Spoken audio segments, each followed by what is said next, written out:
My mom gave birth to me when she was 17. Yeah, I know how that sounds. From what I've heard, she used to sleep around so much in high school that she doesn't even know who my father is. But she eventually found out, and I can't believe this well-known former YouTuber is my father. As a woman in her teens, she was definitely not willing to raise a child. But my grandparents didn't allow her to get an abortion. As a result, she was forced to take care of me. She was the opposite of a good mother. If I was crying, she would put on loud music and pretend that didn't exist.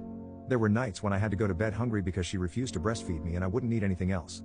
Thankfully, my grandparents noticed this and took me under their care. My mother was happy to stay away from me and went back to her type of lifestyle. She moved out into a dorm to prepare for college.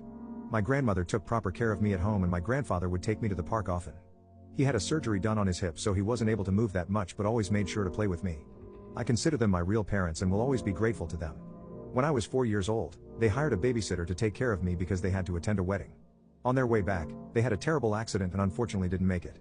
As a kid at the time, I didn't know that my life was about to become a living hell. I cried for days and days. The house was in my mother's name, so she moved back. It's like she was happy that her parents were gone, because she began having late night parties in the house literally a week later. She became the queen of her college because she had an empty house where everyone could hang out and do substances. At that time I still wasn't over the passing of my real parents, so I would cry violently in my room. Sometimes my cries would reach downstairs and I guess her friends asked about it because she would barge into my room with anger on her face and put tape over my mouth. Then she would proudly say, "If you keep crying, I'll throw you out the window." So I would cover my mouth with my hands and cry with a muffled voice. I remember having to beg her for food because she would always be hungover.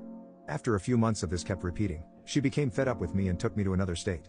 I was excited because I thought we were finally going to spend time as a family. Guess what she did?